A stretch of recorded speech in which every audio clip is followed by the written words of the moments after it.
atau dan Yes. PPMI ya, Ya. Persaudaraan Pekerja Muslim Indonesia. Nah, Bung Daeng, ini ada berita yang bikin memang sebenarnya sih bikin naik darah ya sebenarnya. Kok di sisi lain memang ada kenaikan 6,5% dari upah minimum ya. Menuju 2025 PPM naik jadi 12%. Upah minimum pun naik 6,5%. Nah, seperti kemungkinan jadi impas nih kata Sri Mulyani ini kenaikan tarif pajak EPN menjadi 12% akan tetap dilaksanakan tahun depan. Hal tersebut Hmm. sudah disampaikan Menteri Keuangan Mulyani. Nah, di sisi Ya. lain ada Pak Luhut ya. Memang kita tahu ya Ya. Pak Luhut ini kan ya setelah eh, selama ini kan seperti ya susah lah membela rakyat kecil. Tapi Luhut ini sekarang buka suara soal penundaan PPN. Sri Mulyani Ya. bahkan Sri Ya. Mulyaninya ketika ditanya pun nggak menjawab sekali. Ini ada indikasi kok seolah-olah nggak sinkron antara si Menteri A dengan si Menteri B atau tidak sinkron dengan apa yang dikehendaki oleh Pak Prabowo sendiri gitu. Konon kemarin kabarnya adalah sejumlah di X itu atau sebelum beberapa netizen itu banyak netizen sudah mengucapkan terima kasih kepada Pak Prabowo ketika dia menaikkan gaji guru sampai ada ada videonya ketika dia terharu gitu ya. Nah, Bung Dayang Wahyudin menanggapinya gimana nih? Apakah jadi impas antara kenaikan gaji dengan kenaikan PPN nih, Bung Dayang Wahyudin? Ya. Ya. Terima kasih Pak Pemret. Assalamualaikum Mm-mm. warahmatullahi wabarakatuh. Waalaikumsalam warahmatullahi wabarakatuh. Jadi memang ini ya kenaikan upah minimum provinsi ini kan berdasarkan tindak lanjut daripada putusan Mahkamah Konstitusi ya. Betul, betul. Yang di situ ya diharapkan mampu mengacu kepada standar kehidupan yang layak. Mm-mm. Nah, mengingat juga keputusan ini begitu cepat dan waktu agak mepet, maka di situ ada diskresi yang dilakukan oleh Pak Prabowo dengan menetapkan upah minimum provinsi ya, upah minimum provinsi secara nasional ini kenaikan sekitar 6%. Menurut berita yang kita baca di media sosial itu bahwa tadinya Menaker itu mengusulkan 6%. Hmm, Namun setelah ada pembicaraan dengan beberapa perwakilan-perwakilan buruh yang hadir di sana, itu eh, dengan memperhitungkan terkait masalah daya beli masyarakat kita yang menurun, kemudian juga eh, apalagi ini pertumbuhan ekonomi kita yang melambat, ya kan. Ditambah lagi eh, selama 5 tahun, selama Jokowi berkuasa lah, selama Jokowi berkuasa itu upah itu naik itu rata-rata sekitar hanya 3% saja, bahkan betul. cenderung tidak ada kenaikan upah. Mm-mm. Maka Prabowo mempertimbangkan dengan menghitung juga nilai-nilai inflasi plus pertumbuhan ekonomi yang disyaratkan oleh Mahkamah Konstitusi, maka ya dia bulatkan menjadi 6,5%. Namun tentu saja ini kan jauh sebenarnya dari tuntutan daripada kawan-kawan buruh yang sudah mengalami satu dekade ini, selama satu dekade ini, selama Jokowi berkuasa ini benar-benar kondisi kaum buruh ini amat sangat memprihatinkan. Gajinya murah, status kerjanya nggak jelas, banyak PHK, pabrik banyak yang tutup dan sebagainya. Ya banyak problem lah di orang buruh. Jadi kenaikan 6,5% ini tentu saja eh, tidak sebanding dengan kenaikan PPN 12%. Nah ini kan selisih dari PPN aja dengan kenaikan upah itu udah sekitar 5,5%, ya kan? Belum lagi multi effect player nanti yang akibat kenaikan PPN 12% ini akan berambah ke seluruh sektor. Pastinya ya BBM, kita udah dengar kan Bahlil akan mencabut subsidi untuk rakyat. Yang bisa menikmati BBM subsidi hanya mobil plat kuning, kendaraan plat Betul, kuning. betul, betul, Ojol betul. pun tidak dapat. Ya kan, Betul. terus tarif listrik karena PPN naik, naik juga. Hmm, Ya kan, tarif pulsa internet naik juga gara-gara PPN-nya naik. betul, Terus betul. belum lagi harga sembako yang tidak stabil. Nanti kan makin mahal. Terus lagi belum lagi beban tapera 3% bagi kaum buruh. Hmm, Ya betul. kan? Jadi ya naik juga 6,5% ini nggak memberikan efek apa-apa terhadap kaum buruh. Ini karena kan kita Betul. bicarakan yang dinaikkan oleh Prabowo ini kan upah minimum provinsi ya. Artinya jaring pengaman lah bagi seluruh kaum pekerja kaum buruh seluruh Indonesia dinaikkan 6,5%. Nah, ini tentu saja ini ya masih jauh dari harapan lah. Karena Betul. padahal amanah konstitusi itu tetap mengacu kepada standar kebutuhan hidup layak gitu loh. Oh, betul, betul. Ya kan? Nah, standar kebutuhan hidup layak. Kalau berdasarkan standar kehidupan layak, harusnya selama kemarin setelah putusan pasar itu Dewan Pengupahan Nasional itu melakukan survei pasar. Mm-mm. Masing-masing di tingkat setiap Pulau Jawa berapa, setiap Pulau Sumatera berapa, Sulawesi berapa, Kalimantan berapa, Papua berapa. Itu kan pasti beda-beda. Nah, kalau cuma menaikkan angka 6,5%, berarti tetap saja terjadi disparitas upah itu semakin parah, ya kan? Ini belum apa-apa, ini presiden partai buruh udah setuju-setuju aja tuh persentase. Padahal di sisi lain justru yang menjadi masalah kita hari ini terjadinya disparitas upah. Nah, kalau bicara disparitas upah, ya dengan menggunakan sistem kenaikan persentase, ya otomatis dihitung dikali dengan upah tahun Betul. 2024. Mm. Ya jaraknya makin jauh dong. Yang Betul, gede tambah betul. gede, yang kecil naiknya kecil, yang gede naiknya gede. Gitu loh. Harusnya disamakan dulu. 10 Jawa ini, 10 Sumatera, 10 Kalimantan, 1 Pulau Sulawesi. Jadi orang itu tidak ada lagi nanti cerita relokasi dari Jawa Barat karena upahnya misalnya perbatasan di Jawa Tengah murah, nanti industri-industri yang ada di Jakarta, Jawa Barat itu pindah semua ke Jawa Tengah. Nah, jika terjadi relokasi otomatis pasti ada PHK, Betul, ya betul. kan? Kalau terjadi PHK akan jadi beban masyarakat, beban Betul. negara. Dan sekarang berani nggak negara itu menjaminnya? Ya Mm. kan? Nah itu, tetapi kita memahami lah bagaimana posisi dilematis dari Pak Prabowo itu sendiri. Maka dari itu saya pikir cita-cita Pak Prabowo ingin membahagiakan kaum buruh dengan menaikkan 6,5% upah minimum provinsi secara nasional, upah minimum nasional itu belum membahagiakan kaum buruh Betul, betul. jika PPN 12% itu diberlakukan 1 Januari oleh Sri Mulyani. Harusnya di situ Hmm. ada diskresi yang jelas, jangan ngomongnya Luhut dong. Harusnya Prabowo dengan tegas menyatakan ya udahlah, batalkan PPN 12%. Kalau perlu kembalikan PPN itu 10%. Kan produk 11% itu kan produk si Jokowi Sontoloyo itu kan. Betul, betul, betul, betul. Ya kan dilanjutin lagi. Ya ini yang apakah keberlanjutan penderitaan lagi mau diteruskan oleh Prabowo? Ya, Prabowo udah ya. bagus loh kemarin naikin upah guru 100% 1 kali gaji, ya kan? Tambah ada guru honorer 2 juta. Berlaku Januari itu bagus. Itu mampu meningkatkan daya beli masyarakat itu salah satunya gitu karena uang banyak beredar di masyarakat. Betul, Tetapi betul. real masyarakat Indonesia. Nah, jika Pak Prabowo punya tujuan ingin menaikkan pertumbuhan ekonomi sampai 8%, itu kan harusnya bisa mendongkrak daya beli masyarakat, ya kan? Mampu menciptakan lapangan kerja, industri tumbuh subur. Nah, kita perhatikan dulu persoalan-persoalan ini yang harus diselesaikan oleh Prabowo. Ya kan? Oke, kita standarkan kehidupan buruh itu sama, misalnya 10 Jawa aja minimal. Mm-mm. Sama semua di situ, dari Jawa Timur sampai Banten, ya kan? Itu sama upahnya. Ambil di situ standar kehidupan lain berapa sebenarnya yang menjadi jari pengaman. Karena kan upah minimum itu diperuntukkan bagi pekerja yang lajang dan di bawah 1 tahun, ya kan? Mm-mm. Ya memang sih nanti akan ada lagi nanti sejelas lebih lanjut masalah upah sektor dan sebagainya. Tapi setidak-tidaknya jaring pengaman ini benar-benar mengamankan seluruh kelas pekerja Indonesia gitu loh, ya kan? Mm-mm. Ya kalaupun rakyat dapat lebih dari misalnya program makan siang ini, kan tidak ada salahnya juga. Apa sih memang negara ini dibuat untuk menyenangkan rakyat, membuat rakyat bahagia, Betul, bukan betul, malah betul.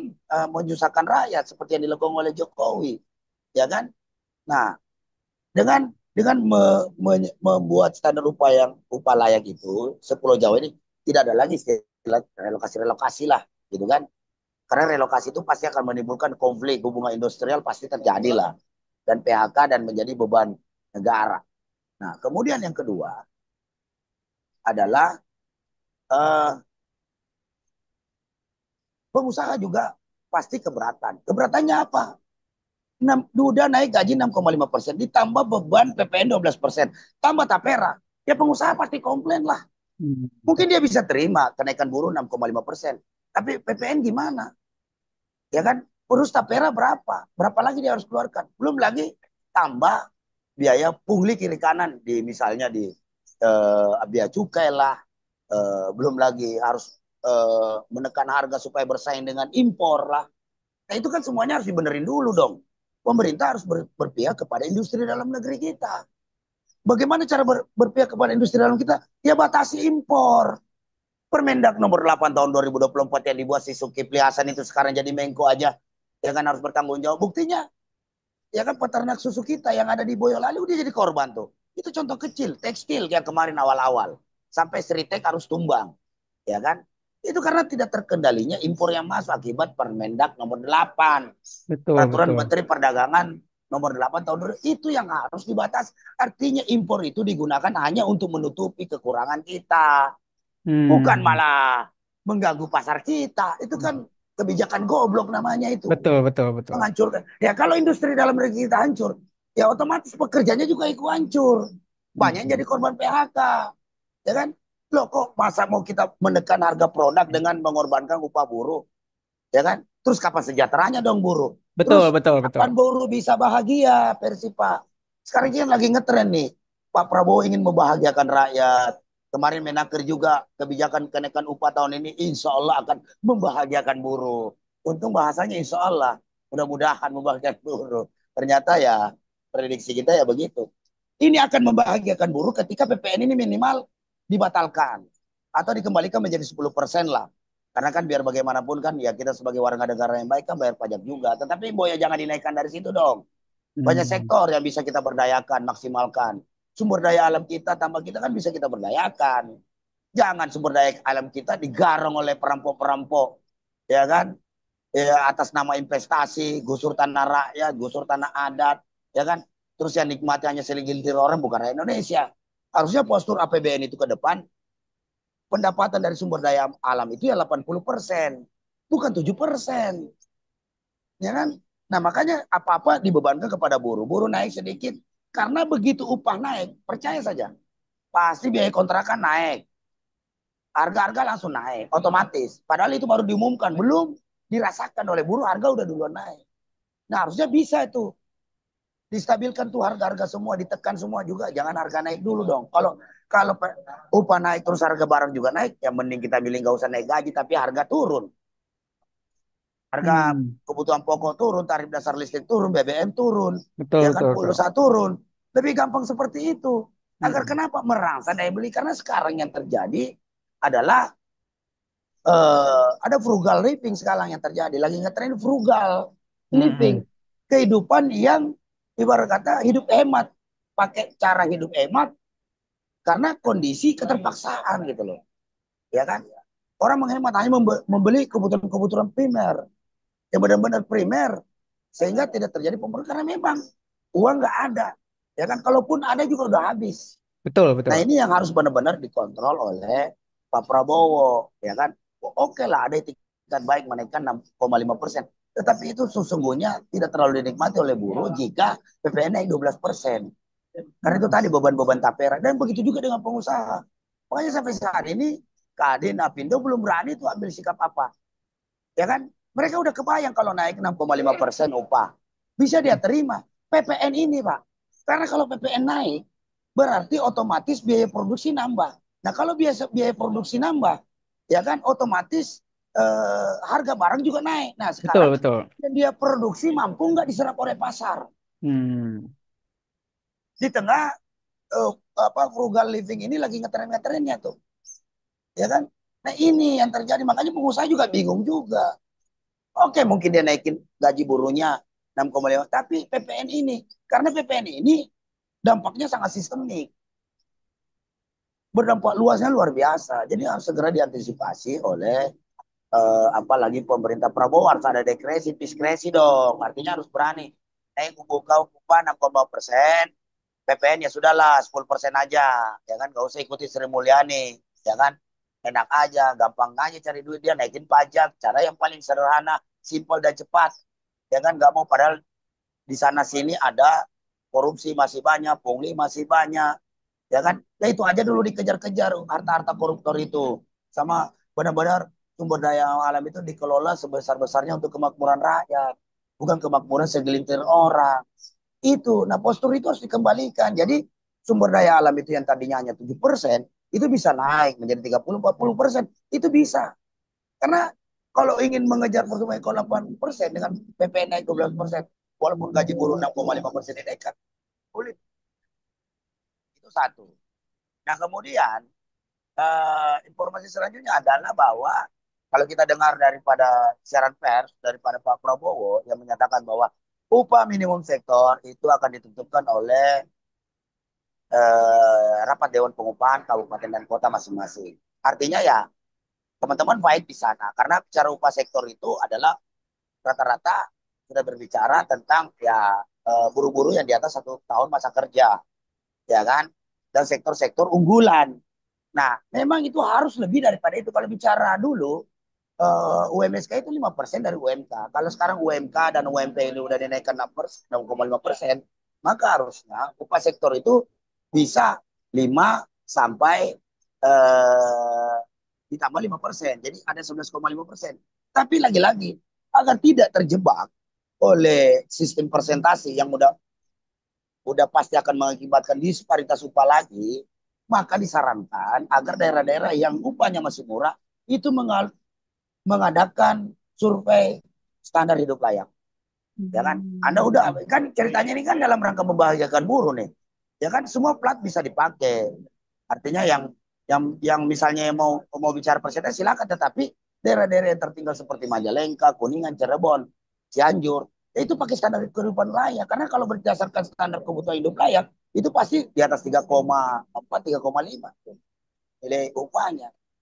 Jadi jangan ikut-ikutan berdasarkan apalagi ini berdasarkan persentase, karena kalau berdasarkan persentase sudah dipastikan yang terjadi disparitas upah. Kalau disparitas upah terjadi ya tidak menyelesaikan persoalan upah, ya tetap aja yang UMK-nya hari ini rendah ya tetap aja rendah. Yang tinggi-tinggi. Nah, ini saya minta juga kawan-kawan yang sudah daerah Jawa Barat yang upahnya memang sudah tinggi seperti Depok, Bekasi, Kerawang, Purwakarta, Subang, Bogor, ya kan, DKI Jakarta, ibarat kata, ya kalau dia berlakukan persentase tidak lantas menyeluruh kepada daerah-daerah yang lain.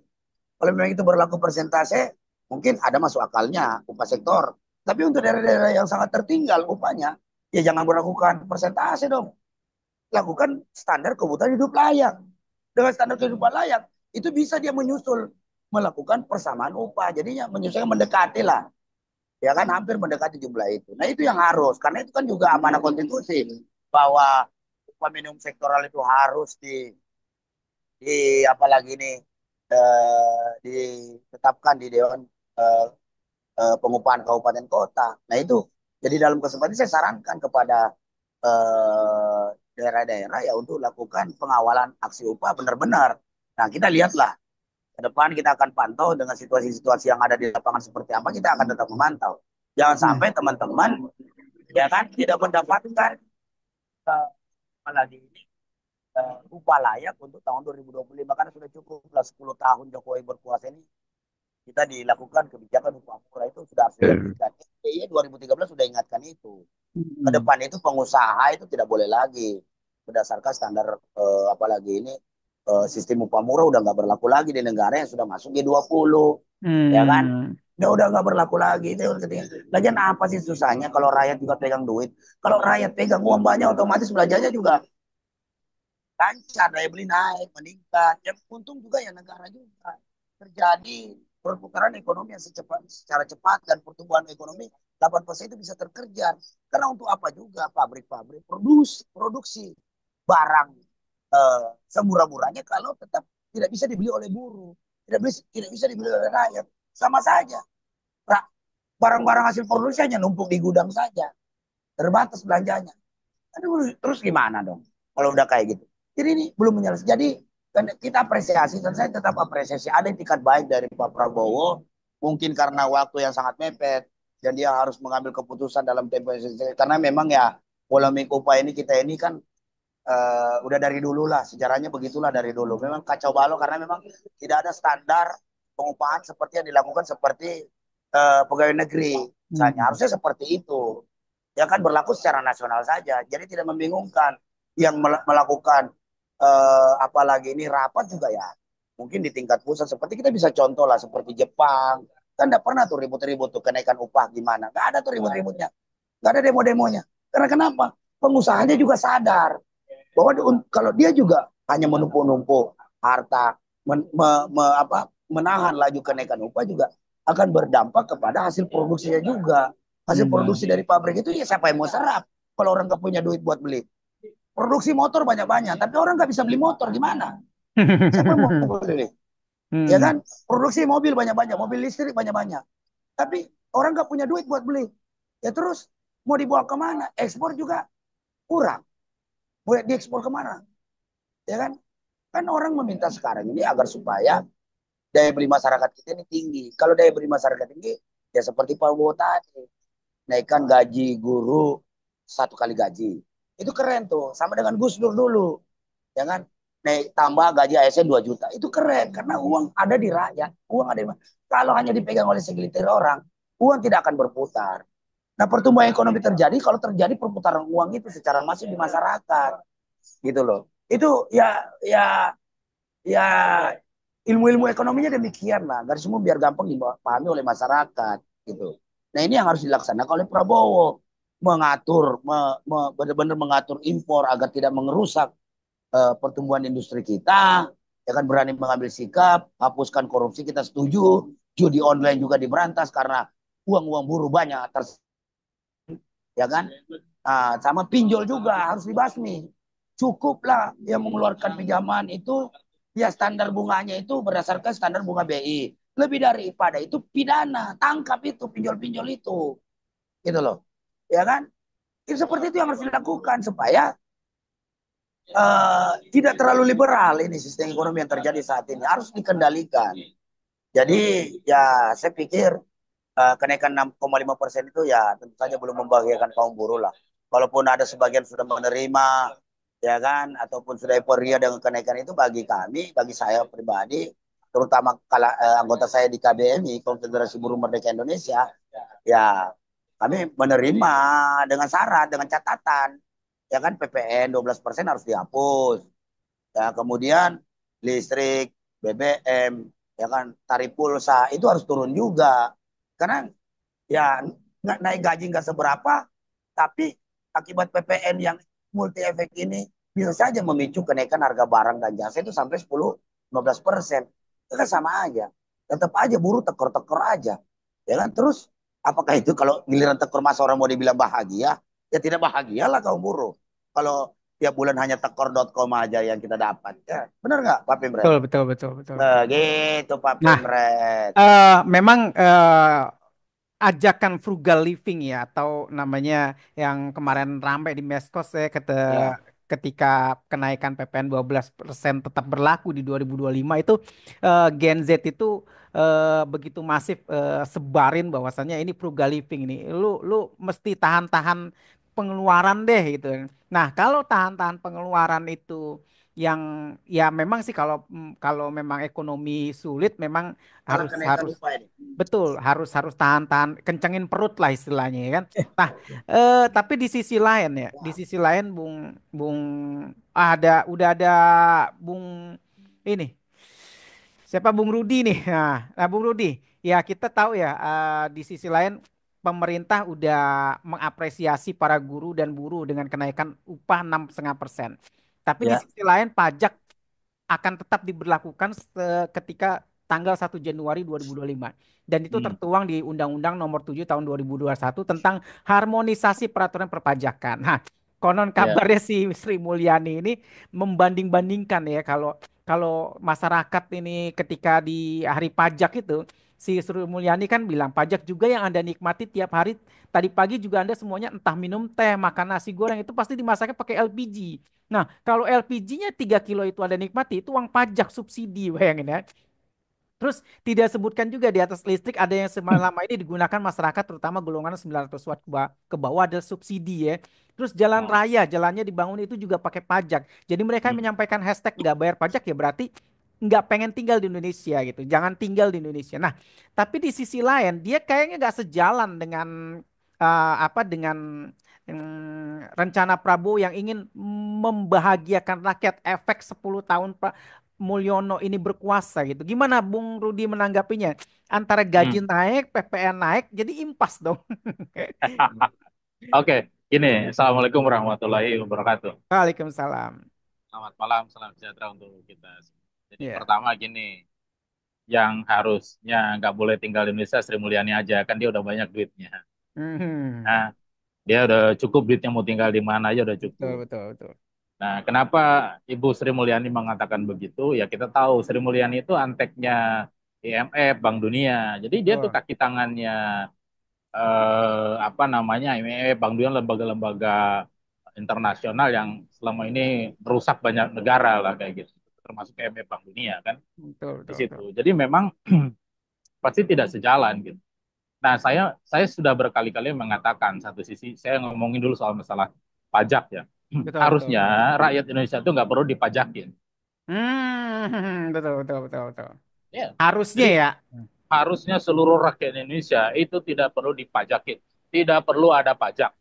Tapi gimana dapat pemasukan negara dari APBN? Menambal. Negara Indonesia itu negara yang kaya raya. Hmm. Apa aja ada. Nah, udah itu peribahasanya tuh nanam apa aja, lempar aja jadi Lem, tanaman lem- apapun. lempar batu dan kayu Ah, jadi ah, tanaman. begitulah kira-kira. Saking kaya rayanya negeri ini. Ini tuh adalah surganya dunia negeri ini. Jadi ini Hmm. adalah berkah dari Gusti Allah Subhanahu wa taala ini yang nggak ada di dunia lain, nggak ada di negara lain yang macam ini. Hmm. Coba sebutin apa yang nggak ada di Indonesia. Yang nggak ada di Indonesia itu adalah orang yang mau mengurus negeri ini dengan hati, dengan baik untuk seluruhnya digunakan sebesar-besarnya untuk kemakmuran rakyat dan bangsa ini. Hmm. Semuanya adalah orang yang sekarang ada itu ya untuk dirinya sendiri, kelompoknya. Dan yang ada adalah ngerusak bangsa ini, ngerampok sumber daya alam bangsa ini. Dan saya sudah mengatakan, ketika pemimpin-pemimpin negara, presiden, menteri-menterinya, di dalam menambal defisit APBN, di dalam mengambil sumber serpuk keuangan untuk membiayai operasional dan belanja negara dengan cara menaikkan pajak, berarti itu adalah kebodohan. Itu berarti adalah mereka itu tidak kreatif, pinter tapi gagak pinter, ya mungkin Hmm. goblok gitu. Kenapa? Ya udah rakyat itu pendapatannya apa sih? Mau terus-terusan dihajar dengan kenaikan pajak gitu. Buruh, petani, ya kan mau dipajakin gitu. Orang-orang ini rakyat mau dipajakin gitu. Harusnya dengan cara membahagiakan rakyat itu nggak usah dipungut-pungutin pajak. Data menunjukkan bahwa PPN 12% itu adalah PPN terbesar di Asia ya kayaknya. Ya. Dan itu kalau kita ngomongin lagi kepada masalah tentang buruh, misalkan kaum buruh hanya dinaikkan upahnya 6,5% secara nasional. Artinya upah minimum provinsi seperti DKI Jakarta itu kan naik 6,5%. Upah minimum kota kabupaten ya kan atau upah minimum provinsi di berbagai provinsi yang lain, upah minimum kota kabupaten itu juga naiknya 6,5% ya. Dipatok sama kenaikannya 6,5% ya. Nah, sekarang sebenarnya kalau dibandingin dengan situasi sekarang itu tidak sebanding kenaikan itu kalau mau apa namanya memaksakan misalkan PPN 12% akan dinaikkan.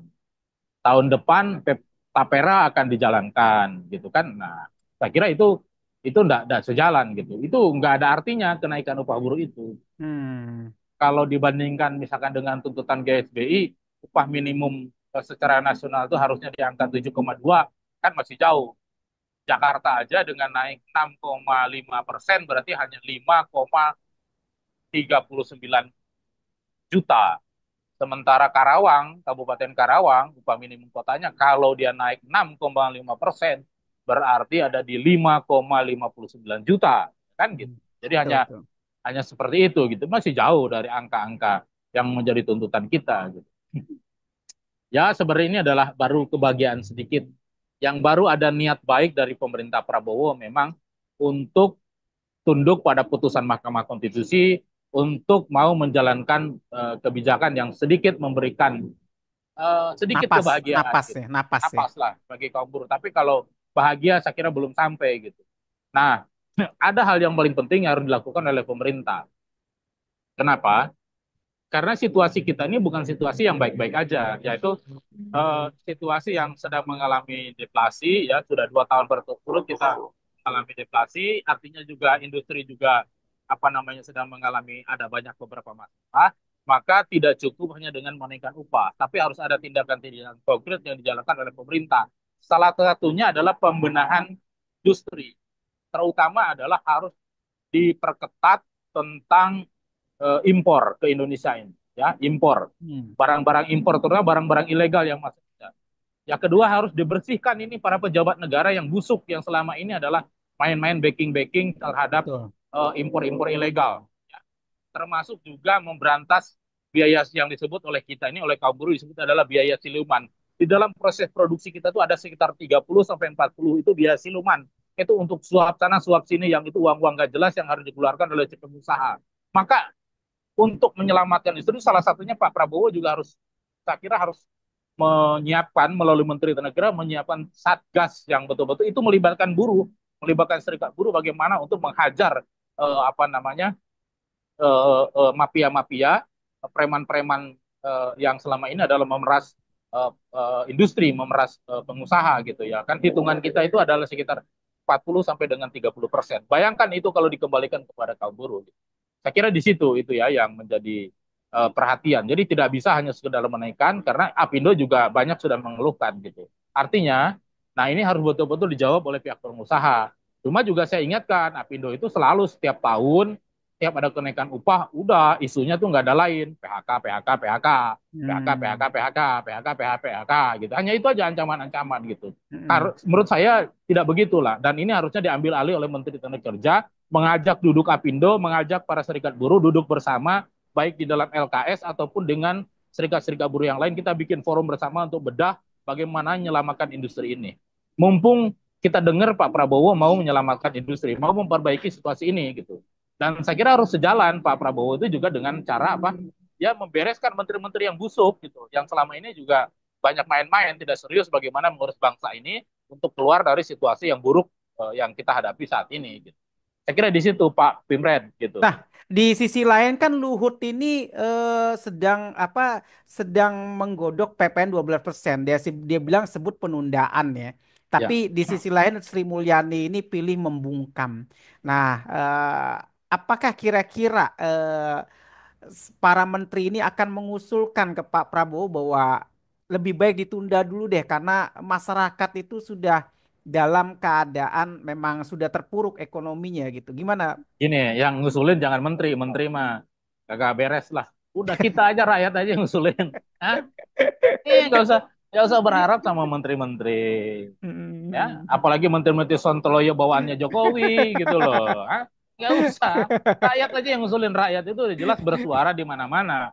Para Iya. ekonom, para peneliti sudah mengatakan bahwa dampaknya itu kalau dipaksakan PPN Hmm. 12% itu dampaknya itu akan menghancurkan industri justru gitu. Bahkan Hmm. upah yang diberikan naik upah 6,5% oleh Pak Prabowo itu oleh pemerintah sekarang itu nggak ada gunanya, nggak ada apa-apanya Hmm. bagi buruh. Itu Oke. aja gitu. Jadi sekarang udah jelas semua orang mengatakan hapus, tunda, batalkan kenaikan PPN 12% itu karena itu dampaknya udah sangat luar biasa gitu. Saya baru baca hasil risetnya teman-teman Selios tuh, Mas Bima Yudhistira dan teman-teman itu sangat bagus. Bisa teman-teman baca bagaimana menjelaskan dampak daripada kalau pemerintah tetap menaikkan PPN 12%. Itu jelas-jelas akan menurunkan bahkan pertumbuhan ekonomi juga akan anjlok gitu. Apa yang ditargetkan oleh Pak Prabowo pertumbuhan ekonominya 8% itu nggak akan bisa bahkan akan anjlok termasuk upah buruh termasuk Gen Z itu akan berkurang sekitar berapa ratus ribu uangnya kalau memang dia itu tetap dipaksakan posisi itu. Jadi yang mengusulkan Pak Pimret Hmm. bukan bukan menterinya, tapi kita lah Pak Pimret nih melalui melalui sini kita ngomong Ya. kepada Presiden Prabowo Subianto Hmm. bahwa PPN 12% itu harus dibatalkan, dihentikan jangan dinaikkan. Kasihan Ya. rakyat, rakyat sedang tidak memiliki apapun, ya kan? Hmm. ya, rakyat itu sedang mengalami penurunan pendapatan. Rakyat yang Bapak, cerdas, rakyat yang cerdas ya. ya, betul. Jadi Mm-mm. di situ, saya kira bukan hanya rakyat kita-kita ini, tapi semua orang gitu. Karena memang itu kita ini selalu dibodohin gitu. Betul, betul, Itu betul, kan kita ini buruh itu bukan nggak buruh itu ngerti gitu. Jangan dibodoh-bodohin dengan kata-kata pancingan-pancingan. Kan nggak langsung motong upah buruh. Iya, PPN 12% itu yang namanya motong upah buruh langsung itu namanya PPh 21, pajak Hmm. penghasilan kalau PPN itu.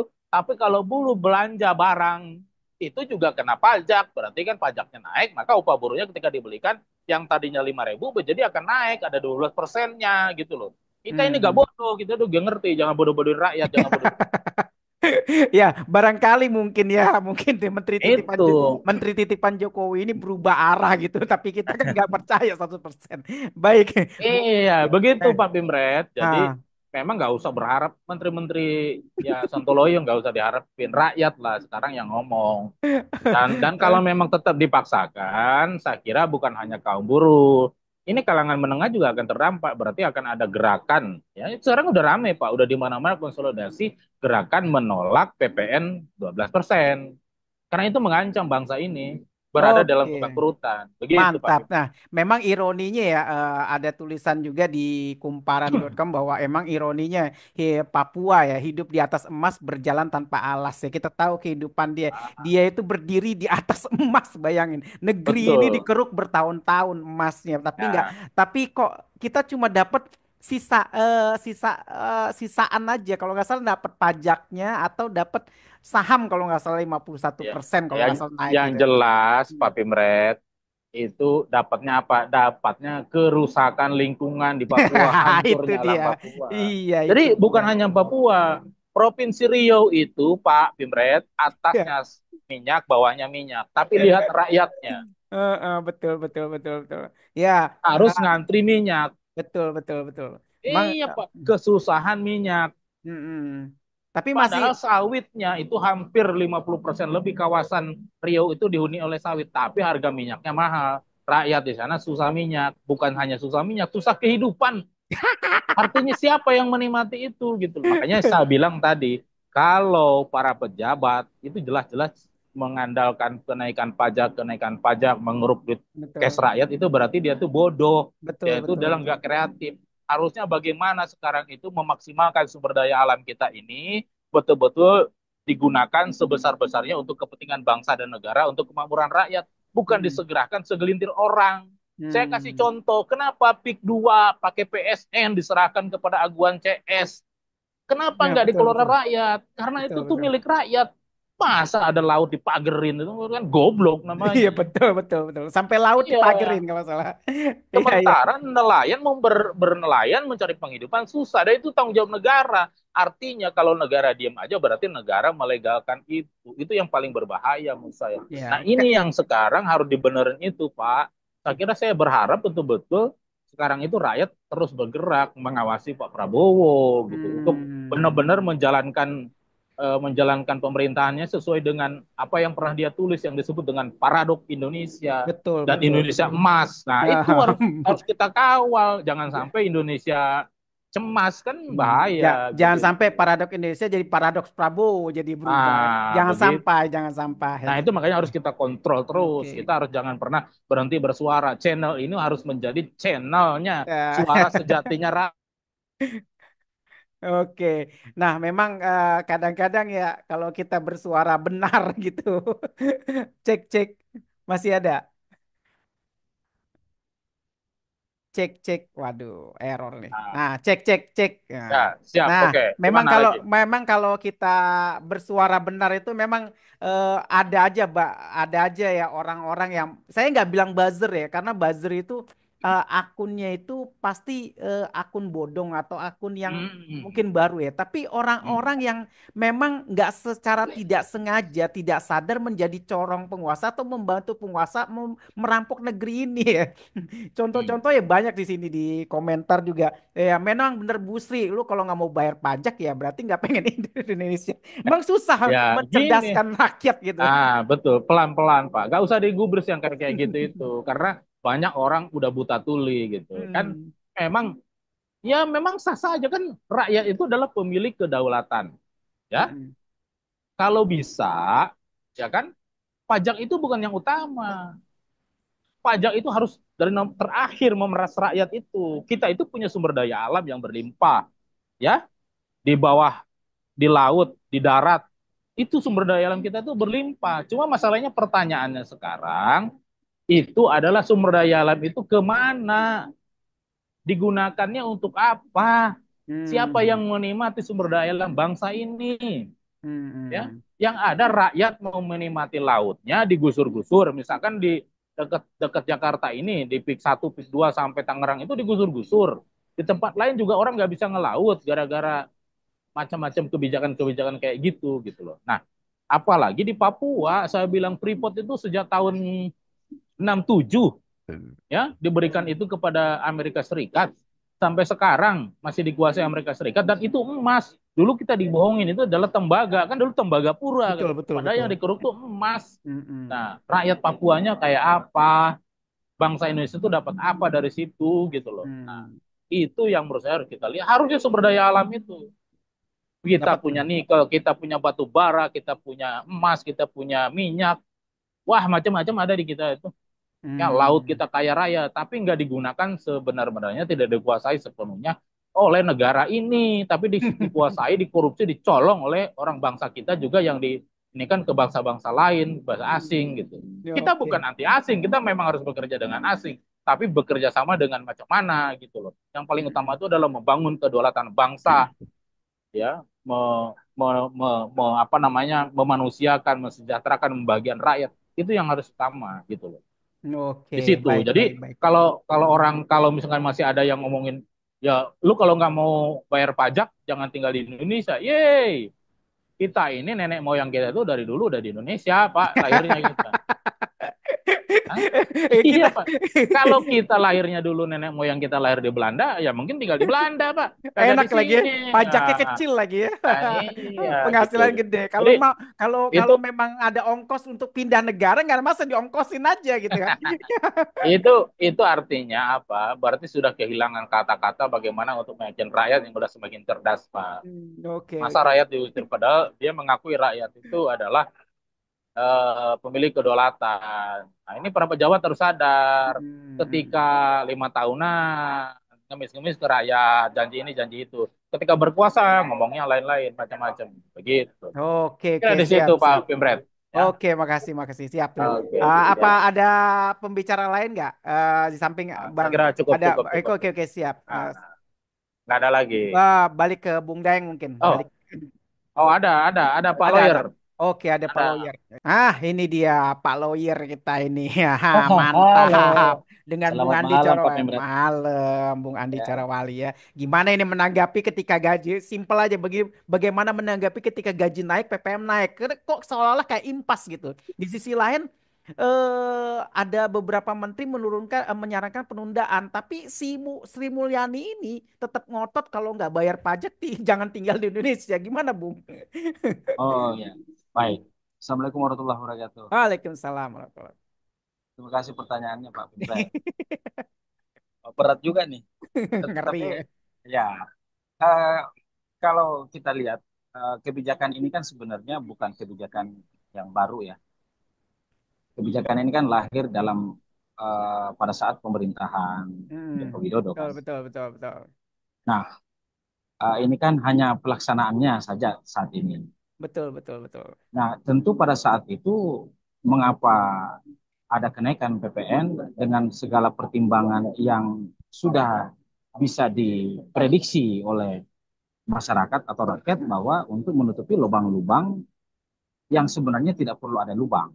Betul, betul. Gali Nah, lubang ya. tutup lubang dong. Dari lubang tutup lubang. Betul, Jadi betul. jadi kalau kita bisa melihat bahwa setiap terjadinya pergantian kepemimpinan dalam hal ini presiden itu kan selalu diiringi oleh harapan baru kan? Mm-mm. Untuk lebih baik, untuk lebih layak ya, dengan mengadopsi pelaksanaan Pancasila dan Undang-Undang Dasar 1945. Kira-kira Betul, betul. seperti itulah. Mm-mm. Namun yang menjadi persoalan ketika saat ini presidennya adalah Pak Prabowo. Pak Mhm. Prabowo kan terbelenggu oleh rantai eh, kerusakan yang timbul oleh pemerintahan Pak Jokowi. Ya, sehingga Hmm. sehingga di satu sisi eh, dia tidak bisa memperbaiki itu karena begitu bobroknya kondisi yang pada akhirnya kebijakan pada saat era Jokowi yang dimana memberikan kesengsaraan kepada rakyat mau tidak mau dalam konteks pengupahan ya rakyat lagi kembali yang dizolimi terkait dengan upah. Persoalan PPN itu adalah Mhm. persoalan status ekonomi kita karena ketika PPN naik dan kehidupan rakyatnya itu rendah, maka itu menjadi cambuk Romusa sebenarnya Hmm. bagi rakyat. Jadi bahasa perbudakan modern kembali lagi bahwa ternyata itu ada. Oh iya betul betul betul. Ya, perbudakan modern itu ada. Itu yang sekarang dilaksanakan, yang dirasakan dan secara tanpa tedeng aling-aling dilaksanakan kembali oleh pemerintah. Yang kita berharap sekarang Pak Prabowo jangan melihat itu. Persoalan Bu Sri kan, ya Bu Sri kan seorang menteri. Yang kita harapkan Pak Prabowo, sebagaimana juga yang kita ketahui bahwa eh, kenegarawanan untuk melihat persoalan ini secara holistik. Bagaimana sih rakyat itu terkait dengan PPN? Malah tadi ada pembahasan, kenapa PPN harus dinaikkan 12? Kenapa justru malah diturunkan? Kenapa tidak diturunkan? Atau bahkan dihapus atau menjadi opsi terakhir dalam hal bagaimana mencukupi kebutuhan anggaran pemerintah dalam hal ini untuk membangun negara. Nah, ini yang perlu menjadi konsentrasi bahwa masyarakat itu mau naikkan PPN 20 kan ada beberapa tuh perbincangan-perbincangan di halayak. Hmm. PPN-nya merujuk kepada negara-negara yang indeks kemajuannya, indeks kemapanannya tinggi. Ya kan? Terus kita mau mengadopsi itu padahal kita tidak tinggi-tinggi amat, malah Hmm. sangat rendah ya. Terus bagi negara-negara yang dijadikan rujukan itu adalah negara-negara yang berpegang teguh pada kepastian hukum, berkeadilan, bermanfaat, bagaimana pengelolaan sumber daya tadi yang disampaikan oleh Bang Rudi. Oh, Waalaikumsalam.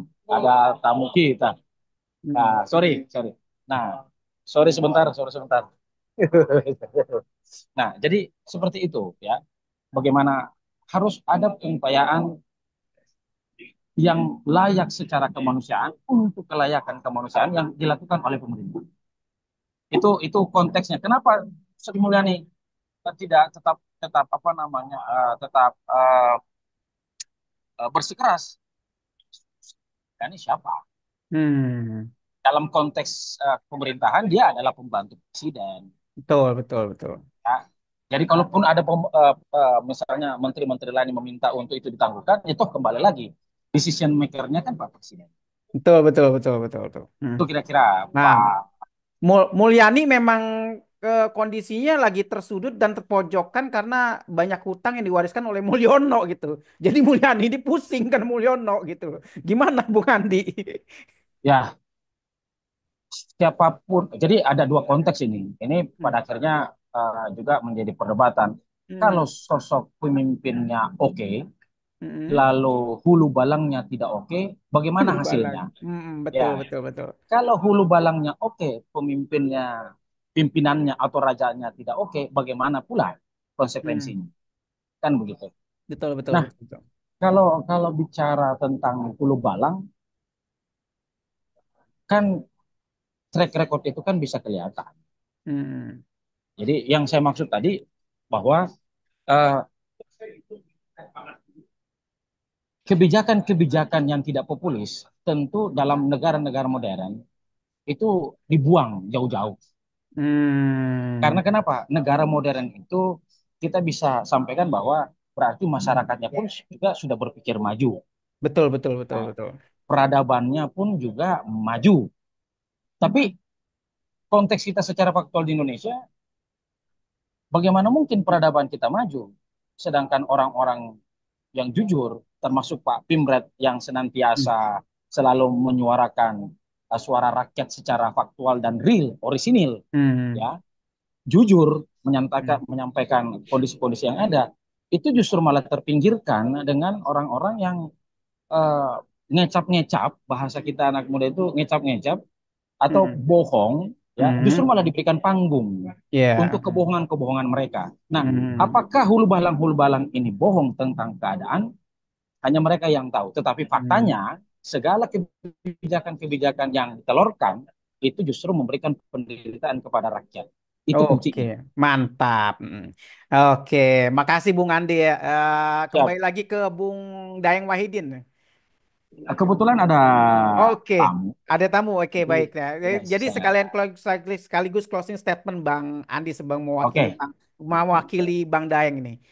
Kesan baik. dan pesan pesan-pesan penting lah buat rakyat agar biasa senantiasa cerdas dalam menyikapi sesuatu yang dilontarkan oleh pemerintah ini.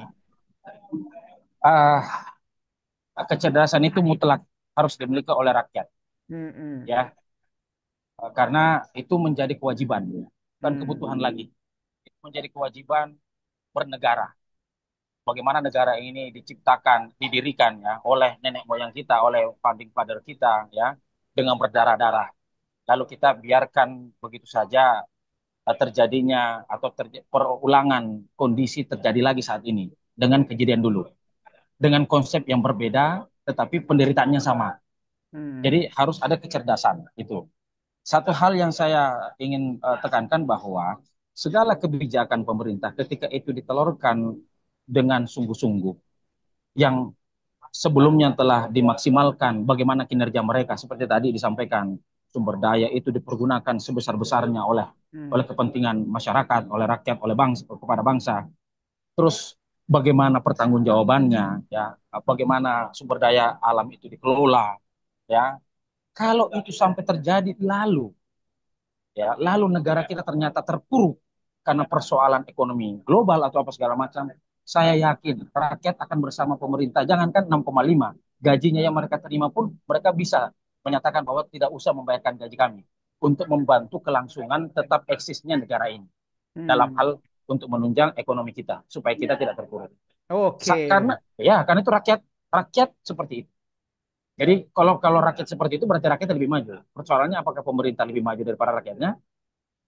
Itu jadi pertanyaan kita semua. Baik, itu jadi pertanyaan kita semua ya. Karena konon kabarnya dari 10 tahun berkuasa Jokowi itu ada sekitar 10 kasus korupsi besar gitu. Tapi kita nggak usah sebutkan lah panjang ceritanya. Karena susah kita tahu ya kecerdasan di negara ini senantiasa tergerus habis agar rakyatnya itu bisa manut ketika dikasih bansos gitu ya. Ya, Baik. betul. Nah, Kan betul. kemarin sempat ada statement ya Hmm. dari mantan pimpinan KPK Pak Hmm. Bramang Samad yang apa namanya diucapkan ulang oleh Pak Mahfud ya Hmm. terkait dengan konteks pertambangan kita sendiri hanya dalam konteks pertambangan saja kita sebenarnya akan makmur sejahtera seperti Gemah Ripah Loh Jinawi itu Iya, tiap orang ya digaji 20 juta kalau saya. 20 juta ya. Lalu saya juga tidak lupa terkait Mm-mm. dengan statement Pak Jokowi yang kita cintai itu Mm-mm. ya yang kita cintai lalu kita dikhianati ya karena cinta kita tulus kepada dia ya Ya, betul betul. tentang 11.000 triliun ya Hmm. yang 11.000 triliun yang ada di kantongnya. Hmm. Lalu sekarang kita berbicara tentang PPN 12, upah yang 6,5. Ini menjadi sebuah paradoks dan Betul merusak betul. akal sehat kita, Betul Pak Pimpin. betul betul. Oke oke. Kita akan menjadi lebih bodoh lagi sebenarnya. Kalau kita tidak Hmm. bersikap Betul betul betul betul. Karena bisa seperti itu. menyikapi itu juga juga harus dengan kecerdasan dan kehati-hatian. Karena kita tahu ya negeri ini penuh dengan pengkhianat. Kalau pengkhianat itu nggak ada, kita sudah hidup dengan sejahtera gitu. Baik, sekian dari kita berdua dari ujung negeri Anta Beranta bersama. Iya. Bajingan itu konteksnya orang-orang yang bagaimana memeras ya. Jangankan tenaga, pikiran, darahnya rakyat pun diperas. Sehingga ada istilah ini adalah negara itu pola yang dilakukan di dalam negara keparat. Mm-mm. Saking saking muaknya ya. Oke, oke. Bagaimana konteks yang ada. Kira-kira Baik, seperti baik, itu, Pak. baik. Nah, memang kecerdasan itu dibutuhkan ketika kita mengkritisi sesuatu dalam pemerintahan ini, karena Kita tahu ya negeri ini penuh dengan pengkhianat-pengkhianat yang senantiasa menghabisi rakyat ya dengan otak-otak mereka ya. Tapi kita juga harus hati-hati menyampaikan itu Bung Andi ya. Karena Ya, kalau kalau kalau kalau pengkhianat itu nggak ada ya mungkin kita sudah sejahtera karena Jenderal Sudirman pernah berkata ya, siapkan saya 10 peluru ya, 9 untuk pengkhianat, satu untuk musuh saya gitu. Iya, iya. Baik, sekian dari siap. kita berdua dari ujung negeri antah berantah bersama saya orang lembur dan Bung Andi Corawali dan Bung Daeng dan Bung Rudi ya dari aktivis buruh. Sekian, wassalamualaikum warahmatullahi wabarakatuh.